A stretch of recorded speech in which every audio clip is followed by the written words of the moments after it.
క్రీస్తు అనుగ్రహించు సమాధానము మిమ్మును ఏలనీయుడి. కొలసీలకు రాసిన పత్రిక 3వ అధ్యాయము 15వ వచనంలో క్రీస్తు అనుగ్రహించు సమాధానము మీ హృదయములలో ఏలుచుండనీయుడి అని వ్రాయబడింది. నీవు తప్పిపోవచ్చున్నావని నీకు ఎలా తెలుస్తుంది? దేవుని చిత్తము నుండి తొలగిపోయావని నీకు ఎలా తెలుస్తుంది? నీకు స్పష్టముగా తెలియజేయుటకు నీలో ఒక మధ్యవర్తి ఉన్నాడు.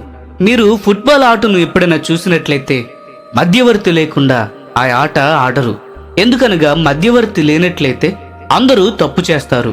కానీ మధ్యవర్తి ఉన్నట్లయితే ఎవరైనా తప్పు చేసిన వెంటనే మధ్యవర్తి ఏలవేస్తాడు. నీవు ఫుట్బాల్ ఆట ఆడుచున్నావని అనుకుందాం, మరియు మధ్యవర్తి ఏలవేశాడు. అప్పుడు అందరూ ఆడుటను ఆపివేశారు. కానీ నీవు మధ్యవర్తిని పట్టించుకొనకుండా అంతయు బాగుంది అని నీవు అనుకుని ఇప్పుడు అందరూ ఆడుటను ఆపియున్నారు కాబట్టి నేను వెళ్ళి గోలు వేస్తాను అని చెప్పి ఉన్నావనుకున్నాము. నీవు ఆ బంతిని కొట్టి గోలు వేయొచ్చునేమో, కానీ ఆ రిఫరీ మాత్రము ఈ విధముగా చెప్తాడు, ఆ బంతిని వెనుకకు తీసుకొని రమ్ము. 2 నిమిషాల క్రితము నీవు తప్పు చేశావు కాబట్టి స్కోర్ పాయింట్లు లెక్కించబడవు, మరియు నీవు ఆ తప్పును సరిచేసుకునే వరకు స్కోరు లెక్కించబడదు. అప్పుడు నీవు దీనుడివై ఆ బంతిని వెనుకకు తెచ్చి తప్పును సరిదిద్దుకోవాలి.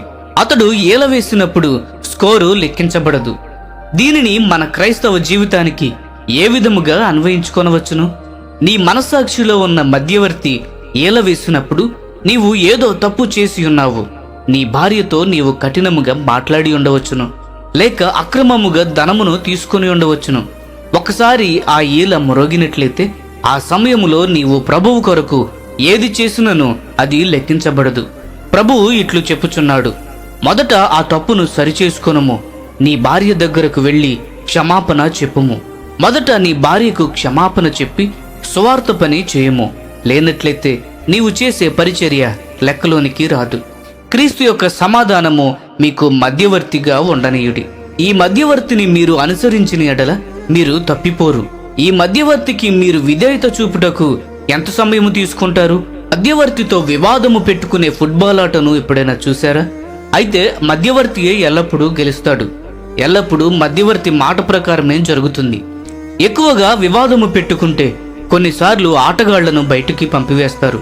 కాబట్టి మధ్యవర్తితో ఎక్కువ వివాదము పెట్టుకోవద్దు. ఎందుకంటే అతడు నిన్ను బయటికి పంపించవచ్చును. ఇలా చెప్పండి, ఓ యేసు ప్రభువా, నీవు చెప్పినది నేను చేస్తాను అని మనము ఆ సంగతులను సరిచేసుకుని ముందుకు కొనసాగాలి. ఏల మ్రోగిందని నీకు ఎలా తెలుస్తుంది? నీవు సమాధానాన్ని కోల్పోతావు. సమాధానమే మధ్యవర్తి. దేని విషయంలోనైనను నీవు కలవరపడినా లేక బాధపడినను అదే స్థితిలో నీవు ఒకవేళ సంఘ కూటానికి వచ్చినట్లయితే నీవు నోరు తెరవకూడదు. తొందరపడుతూ ఉండి మాట్లాడితే కలవరము వస్తుంది. కాబట్టి నీవు కలవరములో ఉన్నప్పుడు మాట్లాడకూడదు. మీ ఇంటిలో కూడా దేని విషయమునైనా నీవు కలవరము ఉన్నట్లయితే నీ నోరు మూసుకొని ప్రార్థించుట ద్వారా నీ భార్యను ఆశీర్వదించగలవు. నీవు తొందరపడినప్పుడు ఇలా మ్రోగుతుంది, దానిని సరిచేసుకొనము. నీ హృదయము కలవరపడిన ప్రతిసారి ఏదో ఒక తప్పు జరిగిందని భావించాలి.